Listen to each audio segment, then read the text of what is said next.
साधारणपणे 4 आठवड्यातून एकदा मी पुणे म्युनिसिपल कॉर्पोरेशन मध्ये बारामती लोकसभा मतदारसंघाचे विषय घेऊन जात असते.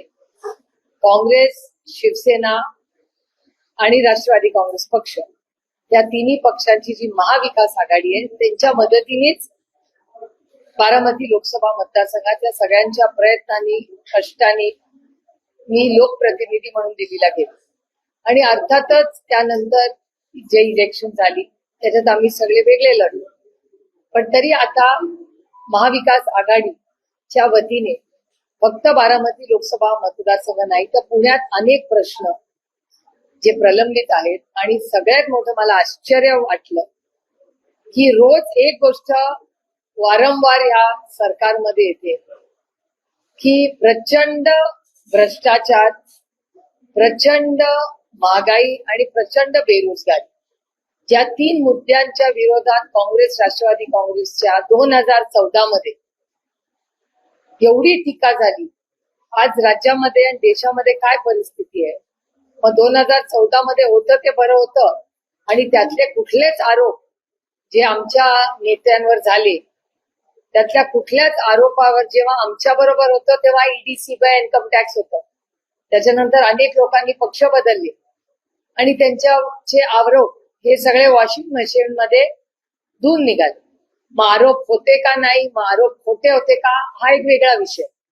पण साधारणपणे पुणे शहरामध्ये वाढती गुन्हेगारी, सगळे प्रोजेक्ट जे काही डिले होत आहेत ते, येणारा उशिरा झालेला पाऊस, त्याच्यामुळे पाण्याचे होणारे प्रश्न, कचऱ्याचा तर प्रश्न असतोच, अशी अनेक महत्वाच्या मुद्द्यांवर सविस्तर चर्चा झाली.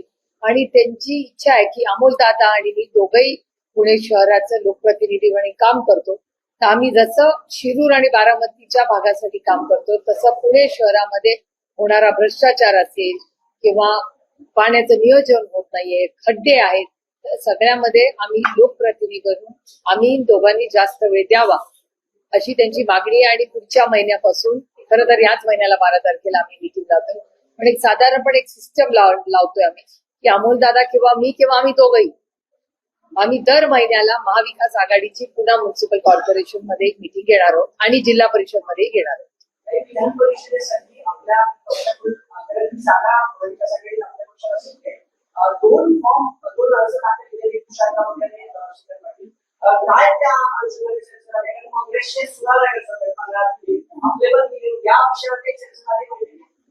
या इलेक्शन बद्दल काहीच चर्चा झाली नाही, कारण का ते काँग्रेस सगळे महाविकास आघाडीचे नेते मुंबईत बोलले होते. हर्षवर्धन सपकाळजी, माननीय उद्धवजी, राऊत साहेब आणि त्यांचे सगळेच लोक, आम्ही मागच्या आठवड्यात 2 आमच्या मीटिंग झाल्या आणि जो काही निर्णय महाविकास आघाडीचा एकत्रपणे लढण्याचा आम्ही तिघांनी घेतलेला आहे, तर आमचे सगळे सहकारी जिथे तिघं आम्ही एकत्र म्हणून लढतो, त्याच्यामुळे तो काही विषयाची फार काही चर्चा होण्याचं आज कारणही नाही. खरं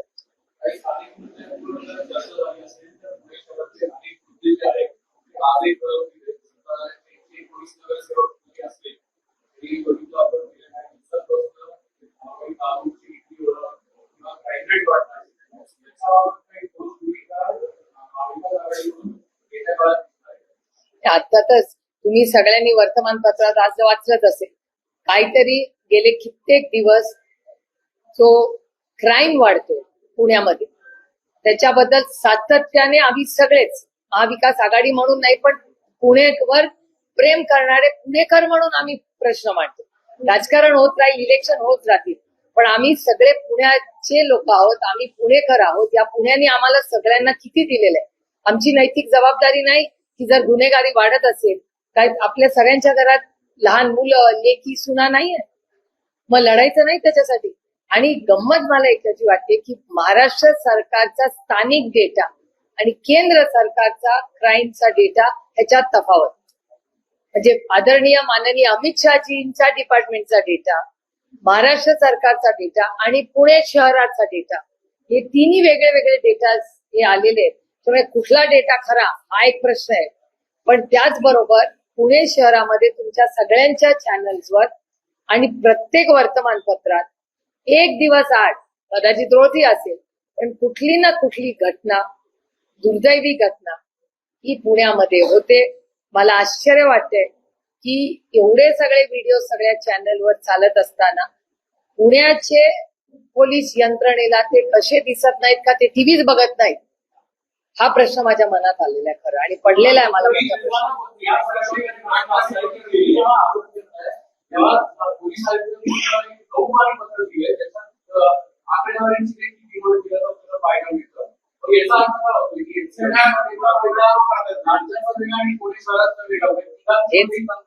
मी जे बोलले तोच तुम्ही प्रश्न विचारताय मला.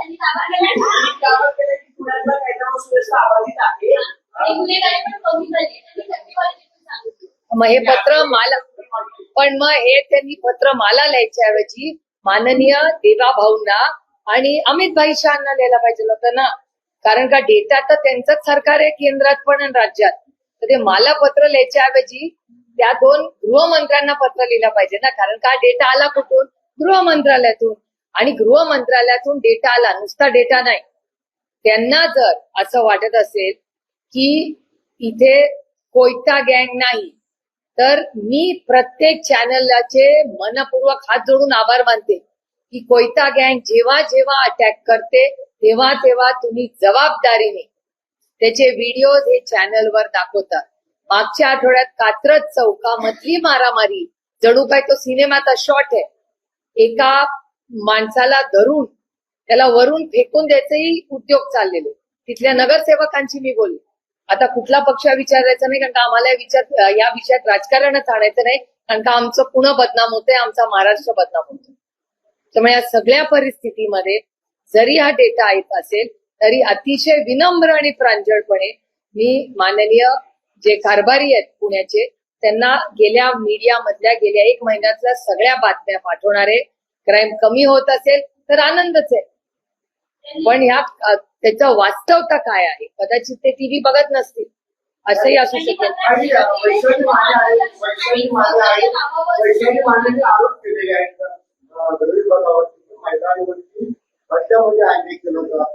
महिला पोलीस अधीक्षक वैशाली माने मुलावर भेटत आहे. राज्यामध्ये अनेक महत्वाच्या पदावरती महिलांना नियुक्त केले जात आहे. अपवाद बघा, पुण्यामधला क्राईम पहिला विषय तो शिंपूया आणि मग याच्यावरही बोलूया. पुण्यामध्ये क्राईम वाढतोय हा डेटा माझा नाही, हा केंद्र आणि महाराष्ट्र सरकारचा डेटा आहे, जो सगळ्या वर्तमानपत्रात आलेला आहे. आणि तो नुसता डेटा नाही, प्रत्येक गोष्टीचे व्हिडिओज हे वारंवार आलेले. त्याच्यामुळे अर्थातच, आणि आमची सहकार्याची भूमिकाच आहे ना पोलिसांना. आता परवा 22 लोक गेले. आता मला खरं सांगा की दारूची जी ही सगळे आपण लोक गेले, आपले सगळ्या पत्रकारांना ही भेसळ कुठे होते माहितीये, पण पोलिसांना माहिती नाही. म्हणजे पत्रकार पोलिसांचं काम करायला लागले. मग पोलीस यंत्रणा काय करते? आणि फक्त हे सगळ्या ज्या 20-22 बदल्या झाल्यात त्याच्यातून प्रश्न सुटत नाही ना, तुम्हाला मुळाशी जावं लागेल. ड्रग्ज, मला तुम्ही सांगताय की फर्ग्युसन कॉलेज रोडला अनेक वेळा वर्तमानपत्र आणि चॅनल्सवर दाखवलं जातं की तिकडे ड्रग्ज मिळतात. मग ह्याच्या विरोधात कधी बोलणार? मी अनेक वेळा महाराष्ट्राच्या माननीय मुख्यमंत्र्यांना विनम्रपणे आवाहन केलं की काही सामाजिक प्रश्नात राजकारण बाजूला ठेवून ताकदून महाराष्ट्राच्या पुढच्या पिढीच्या हितासाठी आमची काम करायची तयारी. पण ते बदल होताना पुण्यात दिसत नाही, म्हणून जड अंतःकरणाने आम्ही आरोप करतो. आम्हाला एका हाऊसने आरोप करायची, आमच्या राज्याची आणि आमच्या शहराची बदनामी होते. त्याच्यामुळे त्यांनी जे पत्र लिहिलंय मी आभार मानते, मी जाहीरपणे आभार मानते की कमिशनर पुण्यांनी जे मला पत्र लिहिलंय त्याच्याबद्दल मी त्यांची आभारी आहे. ते पूर्णपणे मी वाचलेलं आहे आणि त्यांना आज एक विनम्रपणे एक उत्तर त्याचं मी आज देणार आहे. ते ड्राफ्टही झालं असेल. आम्ही सहकार्य आम्ही सेवक आहोत. आम्ही राज्यात कशासाठी निवडून आलोय? महाराष्ट्राची 12मती लोकसभा मतदारसंघाची पुण्याची सेवा करण्यासाठी, म्हणून तर आम्ही म्हणतो. आणि त्यांना जर सहकार्य आमचं हवं असेल तर त्यांनी आम्हाला मिटिंगला बोलवावं. आम्ही कधी बसायला, ते म्हणतील ती वेळ, ते म्हणतील ती जागा. आमची सहकार्याची भूमिका आहेच. आता तो जो बदलीचा विषय आलेला हा अतिशय चिंताजनक आहे. एखाद्या महिलेला किंवा एखाद्या मेरिटवर पास झालेल्या कर्तृत्वान व्यक्तीला त्यांना असं वाटत असेल तर त्याची नोंद महाराष्ट्राच्या गृहमंत्र्यांनी घ्यावी.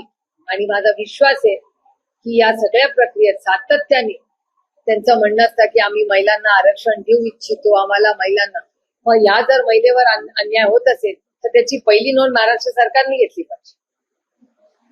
राष्ट्रवादी काँग्रेस आपण जर दोन उमेदवारी असतील, दादांच्या पक्षात दोन उमेदवारी असतील, एक सुनील परंतु महाविकास महायुतीचे अधिकृत उमेदवार म्हणून विक्रम ठाकरेंना संधी दिली आहे. त्याला आता रागात मध्ये ड्रामा पाहायला मिळाला. त्यानंतर तुम्ही सगळं बघितलं असेल, पण आता तुमच्या पक्षाकडून आक्षेप घेत आहे प्रॉपर्टी टॅक्सचे बदल नाही, असे काही आहे का तुम्ही आक्षेप? नाही, मगाशी मला उमेदवारांचा आमच्या फोन आला होता की असं म्हणे, म्हणजे त्या वकिलाला माझ्यापेक्षा जायचे असेल, मी माझ्या कानावर आलेल्या गोष्टीत मी काही कागदपत्र पाहिलेले नाही. पण अजित पवार गटाचे जे कॅन्डिडेट आहेत, उमेदवार आहेत, त्यांनी जो फॉर्म भरला आहे काल, आता साधारणपणे अशी पद्धत असते की आपण टॅक्स भरायचा एक एनओसी असतो, नो ऑब्जेक्शन सर्टिफिकेट, की आपण सगळे टॅक्स भरलेले आहेत. तर एक टॅक्स त्या उमेदवारांनी भरला नव्हता असं एक ऑब्जेक्शन आलंय. आणि आज आमच्या लोकांच्या समोरच त्यांनी 40,000 रुपयाचा वाटतं काहीतरी चेक भरला आणि तो टॅक्स भरलेला आहे.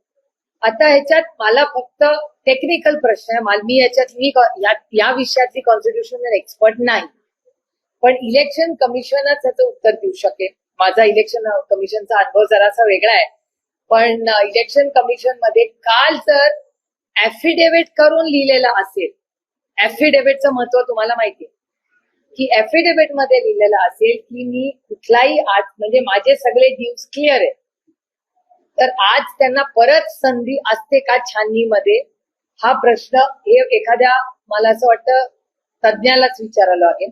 कारण का मग त्या ऍफिडेव्हिटला काय महत्वच नाहीये. दरवेळी कोणी कुठलाही फॉर्म भरेल आणि छाननीमध्ये त्याला करेक्शन करता येईल. त्यामुळे हा एक महत्वाचा मुद्दा आहे, तो गांभीर्याने, मला काही व्यक्तीचा प्रश्न नाहीये, हा व्यवस्थेचा प्रश्न. त्याच्यावर मी सविस्तर बोलू. उमेदवारांना संधी दिली, निष्ठावंतांना डावललं, 13 जण इच्छुक होते. सुनील टिरेचं नाव होतं, अनेकांचं नाव होतं, पण आता बाहेरून आलेल्या 8 पवारांची वर्ष होती म्हणून त्यांना निष्ठावंतांनी नाराजी व्यक्त केली. मी तुम्हाला खरं सांगू का, आता त्यांच्या गटात काय चालतंय मला खरंच माहिती नसतं. याचं कारण महागाई, बेरोजगारी आणि भ्रष्टाचार इतका या देशात वाढत चाललाय. पेट्रोल डिझेलचे भाव, सिलेंडरचा भाव, त्याच्यामुळे त्यांच्या ह्या सगळ्या त्यांचा गट कसा चालतो याच्यात मला फार कमी वेळ खरं तर मिळतो. पण अनेक वर्ष त्यातले काही लोकांचे अश्रूही मी टीव्हीवर पाहिले काल, आणि त्याच्यामुळे मला काही त्यांच्या गटाच्या निर्णयामध्ये पडायचा अधिकारही नाही आणि त्याचं काही कारणही नाही. पण एक गोष्ट, एक माणुसकीच्या नात्या मी नक्कीच म्हणेन की प्रत्येक पक्षाने काय घ्यायचा, कुणाला तिकीट द्यायचा, हा त्यांचा अंतर्गत प्रश्न असतो, तो लोकशाही पद्धतीने त्यांना दिलेला आहे. पण ज्या लोकांनी एवढा संघर्ष आपल्याबरोबर केला असेल, जर केला असेल, त्यांना दुखून त्यांचे अश्रू, ज्यांनी 40 वर्ष आपल्याला साथ दिली, त्यांना दुखवण्यामागे काय कारण असेल याचं उत्तर मला विचारून काही उपयोग नाही, तुम्हाला त्यांनाच विचारावं लागेल. कारण का मीही अनेक त्या लोकांबरोबर काम केले, अतिशय कर्तृत्वान ते लोक आहेत. 5-6 लोकांना टीव्हीवरही मला पाहायचा काल संधी मिळाली. अतिशय कर्तृत्वान, कष्ट करणारे, आदरणीय पवार साहेबांबरोबर काम केलं, माननीय दादांबरोबर काम केलं, असे खूप अनुभवी नेते काल टीव्हीवर दिसले. पण मला त्याच्यावर काही बोलायचं नाही, कारण का त्यांच्या गटाचा अंतर्गत प्रश्न.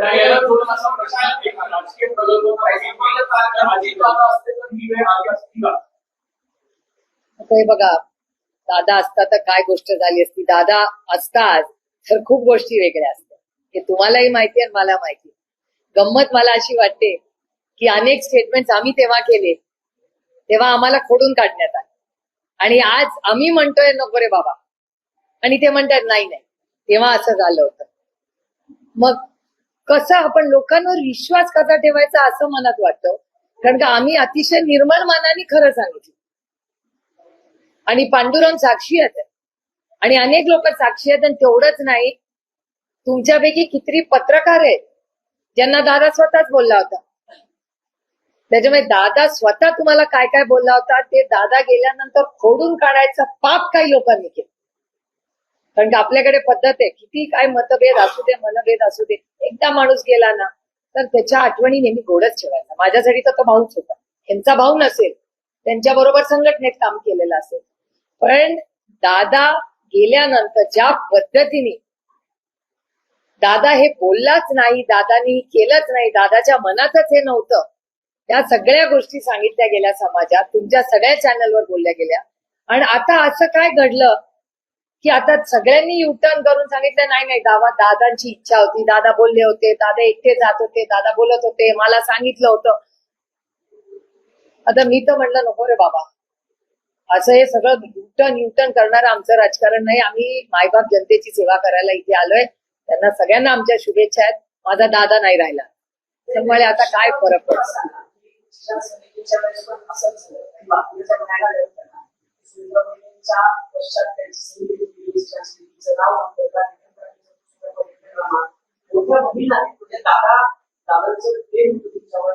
तुम्हाला असं नाही वाटत की पाठला भाषा म्हणून समजावून सांगावं की बाबा थोडस सगळ्यांना घेऊन चालावं, असं काही कोणी होतं? मी तुम्हाला खरं सांगू, माझा स्वभाव कसा आहे, मी विचारल्याशिवाय कोणालाच मार्गदर्शन करतो. आणि आता वयाने कोणीच लहान नाही, त्याच्यामुळे मी विचारल्याशिवाय कोणालाही मार्गदर्शन करत नाही. माझ्या 2 मुलांना पण करत नाही, घरातल्या कुणालाच करत, सगळ्यांनाच हे माहितीये. म्हणून आत्या सगळ्यांना आवडते आणि आत्या काही बोलत नाही.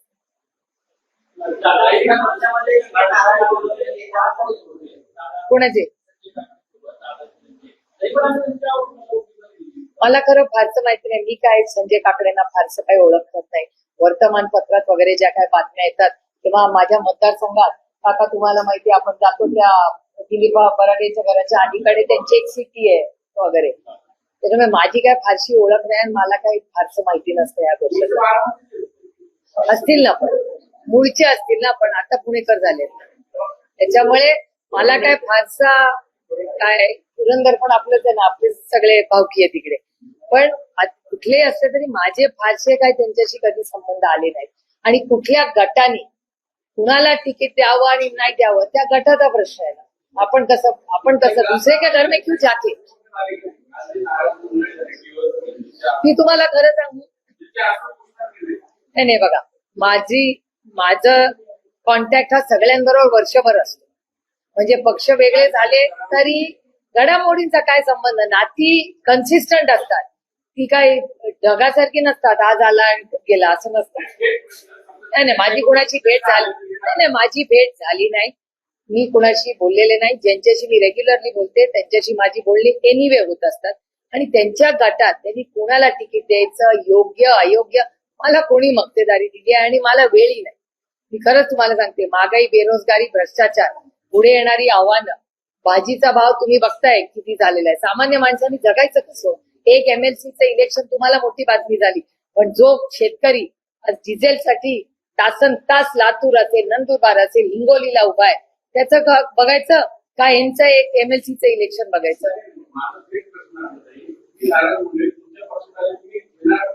हे बघा, आमच्या कुटुंबातले तर लोक आहे आणि तुम्हाला माहिती आहे, आणि मी पहिल्यांदा नाही नेहमीच म्हणते की कोणीही व्यक्ती 2 पैशाचंही जरा आपल्या बरोबर एकत्र काम केलं असेल त्या ऋणात आपण राहू. त्यामुळे माझं त्यांच्याबद्दल जरी गेल्या 2-3 वर्षात काही मतभेद, काही राजकीय मतभेद झाले असतील, पण मनभेद माझी कोणाशी कालही नव्हते, आजही नाही आणि उद्या नाही. आणि मी त्या गटातल्या 99% लोकांशी माझा कॉन्टॅक्ट कालही होता, आजही आहे आणि उद्याही राहील. त्याच्यात नवीन काय आणि त्याच्यात काहीच काय.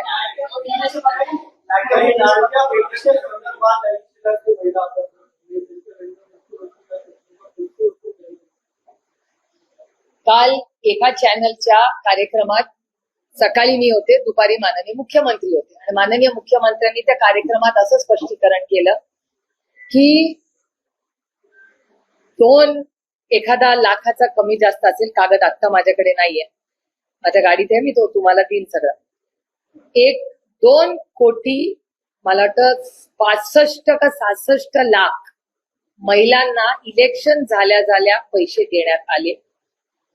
त्याच्यापैकी 1700 का 17 कोटी त्याचे असे निघाले, 17,000 कोटी, ज्याच्यात ज्यांना नोकऱ्या होत्या सरकारी त्यांनी ते पैसे घेतले, पुरुषांनी पैसे घेतले, असे म्हणजे आता पुरुष सरकारी नोकरी. म्हणजे मला प्रश्न विचारायचा महाराष्ट्र सरकारला की पहिल्यांदा तुम्ही जेव्हा फॉर्म भरून घेतले तेव्हा काय निकष लावले? इलेक्शन होतं, लोकसभाच्या नंतर ही स्कीम आली, मग विधानसभा, त्याच्यानंतर जिल्हा परिषद, तोपर्यंत स्कीम मध्ये हळूहळू कमतरता आली आणि आता जवळपास त्यांचं वेबसाईट दाखवते 1,12,00,000. हे व्हेरीफाय करा, त्यांचा वेबसाईटचा नंबर आहे 1,12,00,000. पण सरकार म्हणते हा नंबर फ्रीज होईल 1,60,00,000. म्हणजे जवळपास शेवटी 1 कोटी महिला ज्यांचा फॉर्म भरला होता त्यांना पैसे दिले होते. मला 3-4 प्रश्न सरकारला विचारायचे. एक तर 1 कोटी महिला, 80 लाख म्हणा, 1 कोटी म्हणा, जो काय नंबर त्यांना सरकारला मान्य असेल, कारण का त्यांच्याच वेबसाईटमध्ये तफावत. पहिला प्रश्न माझा असा आहे की तुम्ही मग इतके कोटी रुपये कुणाला दिले? तुम्ही म्हणता त्या महिला त्या स्कीम मध्ये बसत नाही, मग त्या महिलाचे पुरुष आहेत का, डमी अकाउंट आहे, काय आहेत ते अकाउंट, कोण आहे ते? कारण का तुम्ही म्हणता निकषात बसत नाही, मग निकषात बसता नसताना पहिली स्कीम इम्प्लिमेंटच कशी झाली? हा पहिला मुद्दा. दुसरा, ह्याची पारदर्शक इन्क्वायरी झाली पाहिजे. मी एसआयटीची पण मागणी मागेही तुमच्या समोर केलेली आहे. तिसरा मुद्दा की याची रिकव्हरी कशी करणार? मी पैसे दिले, मग तुम्ही कुठल्या अकाउंटला पैसे दिले, कुणाला पैसे दिले? तुमचं म्हणणं ई केवायसी झालं नाही. मला प्रश्न पडतो, तुम्हाला आठवत असेल माननीय मोदीजींनी एक स्टेटमेंट केलं होतं की मी कॅश हद्दपार पार करणार, आणि त्यांनी नोटबंदी केली होती. नोटबंदी झाली, सगळ्यांची जनधन अकाउंट होती. अभिमानाने आम्हाला सांगायचे करोडो लोकांची जनधन, सगळे जे नॉन बँकिंग मधले 100% बँकिंग सिस्टम मध्ये आलं, जनधन योजना. आणि मनमोहन सिंग साहेबांच्या सरकारने आधार कार्ड काढलं तर गाव, वाडी, वस्ती आधार कार्ड मिळालं की नाही या देशात सगळ्यांना? हे मनमोहन सिंग साहेबांच्या काळात झालेला हा उपक्रम. मग जनधन योजना, ती पण चिदंबरम साहेबांची योजना आहे. पुढे मोदी साहेबांनी ती पुढे नेली, मान्य केली, पुढे केली नाही, पण ओरिजिनल ती जनधन योजना ही चिदंबरम साहेबांची, मनमोहन सिंग साहेबांच्या सरकारमध्ये. मग जनधन योजना आणि आधार कार्ड हे क्लब करून तुम्ही तीच यंत्रणा वापरून तुम्ही लाडकी बहीण योजना का नाही केली? हे इन्फ्रास्ट्रक्चर तर होतं ना. मग 1 कोटी म्हणा, 80 लाख म्हणा, माझं म्हणणं एकही चुकीचा असता कामा नये ना. मग ह्याला काय म्हणायचं? इलेक्टोरल भ्रष्टाचार म्हणायचा, बनवा बनवी म्हणायचा, आमचे जयंतराव म्हणाले तसं गरज करो. मला माहितीये काय पण ही योजना जी आहे ती एवढ्या मोठ्या प्रमाणात राबवायची होती आणि हे सगळे राबवायला राज्य सरकार सक्षम आहे असं वाटतं तुम्हाला? असा एक नोट येली आहे की जी माझ्या वाचनात आली, त्याचा मी अभ्यास करणार आहे. त्याच्यामुळे मी अजूनही माननीय मुख्यमंत्र्यांना इतक्यात पत्र लिहिणार नाहीये, पण मी थोडा डेटा केंद्र सरकारकडून घेणार आहे. कारण का आम्हाला जी माहिती आली आहे की केंद्र सरकारकडून सर्व शिक्षा अभियानचे आणि आरटीईचे पैसे येतात.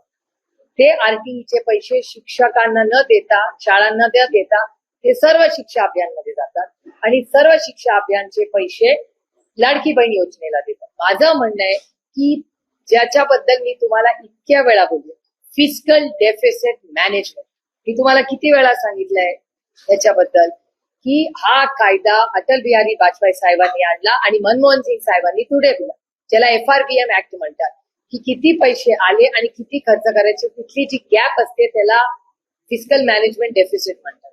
तर महाराष्ट्रामध्ये फिस्कल मॅनेजमेंटचं जे काम चाललेलं आहे ते कसं चाललेलं, मी गेले 2 वर्ष याच्याबद्दल. मग का नाही वेळेवर पैसे येते, पगार वेळेवर होत नाहीत, सबसिडीज वेळेवर मिळत नाहीत, आणि लाडकी बहीण योजनेमध्ये 1 कोटी महिला तुम्ही कमी करता.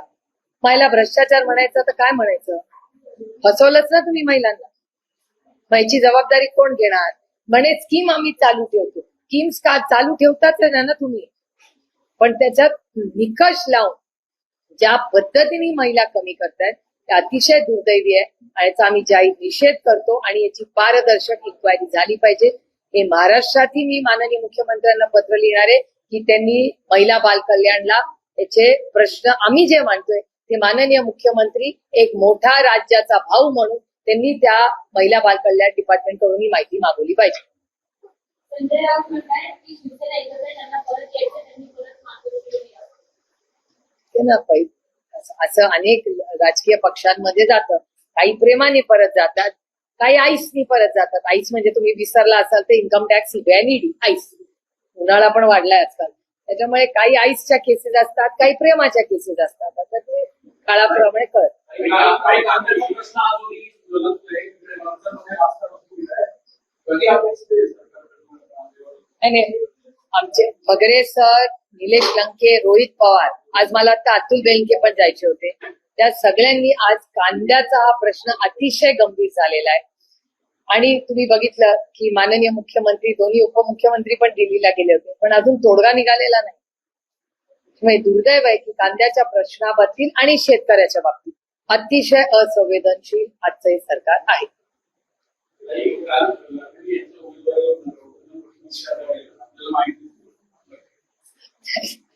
बघा, राऊत साहेब आमचे मोठे भाऊ आहेत, त्यांना आम्हाला सगळं बोलण्याचा अधिकार आहे. आणि अरुणभाईंचे जे राजकीय त्यांचा विचारधारा, त्याच्यात आमच्या कौटुंबिक नात्याचा काही संबंधच नाही. आणि त्याच्यामुळे त्यांनी त्यांचं राजकारण करावं, आम्ही आमचं करू. आता त्याच्यात आमच्या मुलांचा काय संबंध? मराठी झालं सगळं.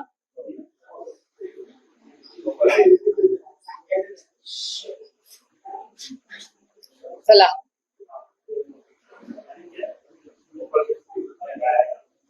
चलो रोल.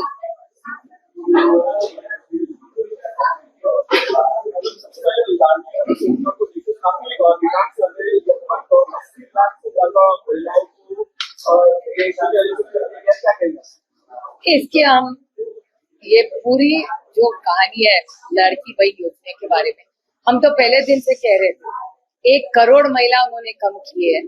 और जिस तरह से लाडली बहन योजना में जो महिलाओं का हम पूछना चाहते हैं, बड़ी विनम्रता से मैं सरकार को पूछना चाहती हूँ, जब इलेक्शन था तब हर इलेक्शन में जो हुआ है 1 साल में, वहां हर लाडली बहन के घर जाके इन्होंने फॉर्म भरे थे. अभी इनका कहना है 1 करोड़ लोगों को, फिर किसको इन्होंने पैसा दिया? 2.25 करोड़ महिलाओं को पैसा मिलता था. अभी उनके वेबसाइट पे 1 करोड़ 12 लाख महिला है और सरकार का नंबर है कि 1 करोड़ 60 लाख महिलाओं को. तो 80 लाख से 1 करोड़ महिलाओं का पैसा इन्होंने कम किया है और कहते हैं इसमें इलीगैलिटी. तो इसकी जिम्मेदारी कौन लेगा? ये भ्रष्टाचार नहीं है तो क्या है?